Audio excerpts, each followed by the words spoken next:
Okay, so now I just got the live stream going, even though I already gave my intro. So I don't know if I need to give the intro again. But I will tell you that part of what this is all about is just making sure that people know there is a place to come every week at 11 o'clock, especially through the holidays right now, where you might have some things that you're like, hey, how do I work through this thing of figuring out how to handle these two different family members that are going to come and be part of our gathering, but are also people that don't get along. So let's talk about that. Or my kid is coming home from college, and there's a lot of things that can be going on with that. I know that some of my clients who have gone off to college are definitely starting to experience more independent living, and they come home and they think they want to come home and they're excited to come home, and then they come home and they realize, wow, they've had a lot of independence, but mom and dad and the family members aren't necessarily ready for me to have that level of independence. Or I wanna come home and just laze around and not have any responsibility because I've had so much freedom. And there could be some tensions in there, and what does that look like? And sometimes it's not so bad because it's only a few days. Sometimes it's all summer and it can, or a long month of time off, and it can really cause some tension and different expectations of what that time was gonna look like. So that might be something. Another thing might be, we definitely have several young people, 12, 13, 14 year olds that I work with that, a lot of times they're working on body issues. And it could be like, what's happening to my body? Or I noticed this on somebody else's body. What is that? Or I heard a joke and I didn't understand why that was funny, but clearly it was something sexual or having to do with the body, or they just have questions about things they're hearing or seeing or experiencing that they don't feel like they have a safe place where they can talk to. And so just even talking through what are the things that are on those kids' mind. The other area, so body is a big one for that age group. And then another one is not being rejected. So social skills, developing friendships, that's really important. But really around 12, you're seeing the fear of rejection. So even more than making friends, which is obviously going to be a big help, but how to deal with the fear of rejection. Making friends is great, but it's actually not the what solves you from being afraid of rejection, right? Having more friends means there's more people that might reject you. So how do you have a sense of yourself? What does that look like to be healthy? What does it look like to have friends, or who to choose? I definitely see that when kids get to more like 14, 15, right around that 15, there's a lot of that sophomore year in high school, a lot of changes of realizing, who I want to be. Maybe I'm not hanging out with the people I want to hang out with. And some shifts can happen there too. Also, just the getting comfortable in, like I said, their body. But nowadays, it's really common to talk about gender issues. And for somebody to not consider, what do I think about that? Am I attracted to the same sex? Am I attracted to not, another sex? Do I not feel like I have any particular preference or sense in my own self about how I feel in my own body? Those are very natural questions to be asking.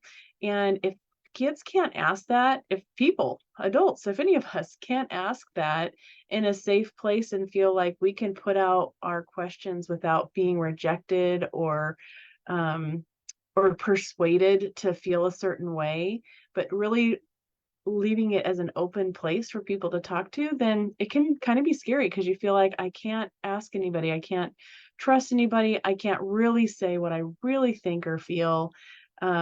And so I'm not really expressing myself. And how do I live in authenticity if I don't feel like I can even figure it out loud with somebody else? So, those are a lot of things that come up.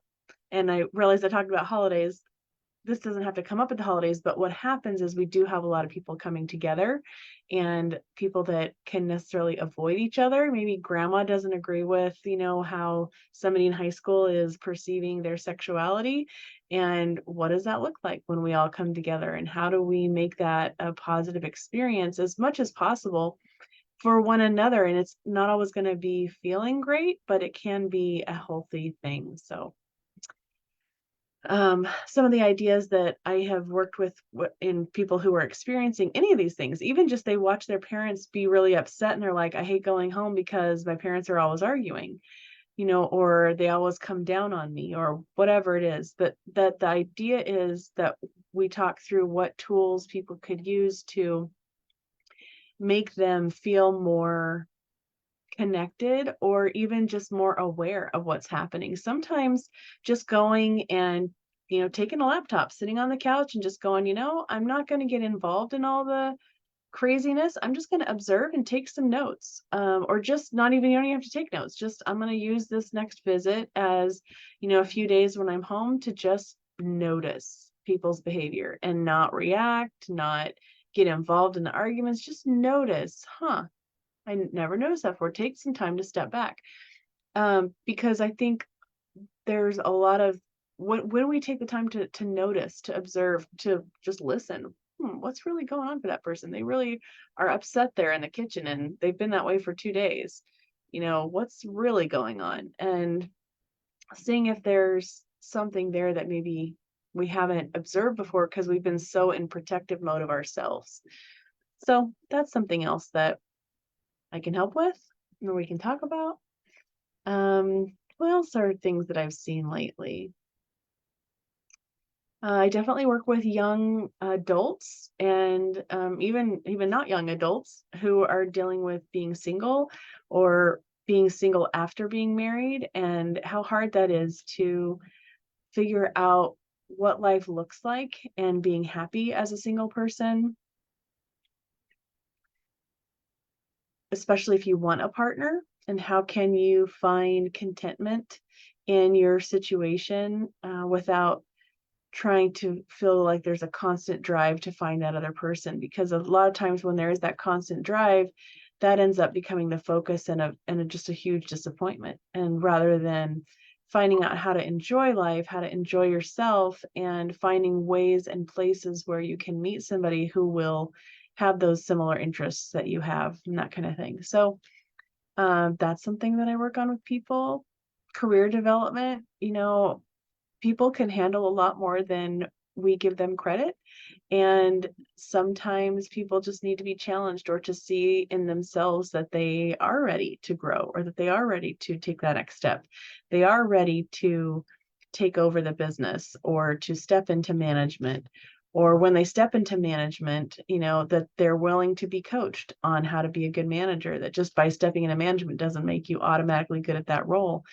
And so working on the emotions that go with the expectations we have of our own life and the expectations we put on other people to meet our needs or to that we expect them to meet our needs, but we don't necessarily communicate that. And also a lot of times working with couples, I work with a lot of communication and being able to observe what's happening, to share their feelings about what they think is happening, and to ask for their needs to be met. And those are also helpful things because I think a lot of times it's easy just to react and say you, rather than, hey, I need this, or I noticed that when this happens, I feel like I'm alone and I could really use us doing that together. So those are also things that I help people with. So if you or somebody would like to have a conversation, it can be a light conversation, it can be a deep conversation. Every Wednesday at 11 o'clock, I'm going to try and be here until the end of the year. That's what I'll be doing. And you are welcome to come join me. And like I said, I'm just gonna sit here for a few more minutes. I probably will stay for the first 15, and if nobody comes, I'll go ahead and log off. But for the first 15, I'll probably try and stay on. And even if nobody comes, I'll share whatever is top of the mind for me so that I can be putting it out there and letting people know what I offer. Yeah.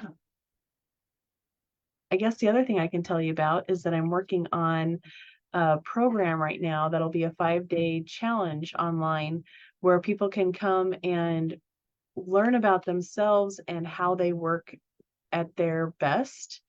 A lot of times we know how we work at our worst, meaning we know that we procrastinate, we know that we self-sabotage, we know that we go to the fridge instead of working on the next thing, we know that we play with the dogs instead of cleaning the house, that we can always find something else to do other than what it is that actually is going to give us that next step forward that we really want to make. So what I do is I through this challenge, I will work with people to every day create an understanding of what actually they've been doing well in their life and how that has actually been a pattern throughout their life and what those steps are so we can get more clear on what's working. And when you have that self-awareness, it will really help when you get stuck, because when you get stuck, you'll be able to look back at that pattern and go, oh, I'm stuck because I stopped at step number 2, or I started this project,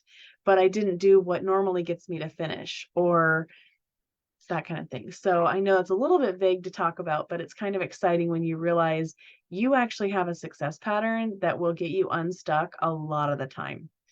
And you just need to get more clear on what that is, and I can help you. So yeah, so I will be putting that notification of the challenge coming up on my page where you can sign up to register for the upcoming class. So that is a little bit about that.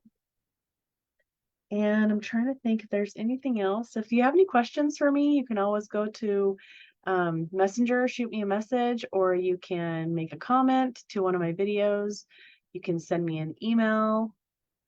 Can you send me an email? You can go to my website, which is Summit, SUMMITCCS.com.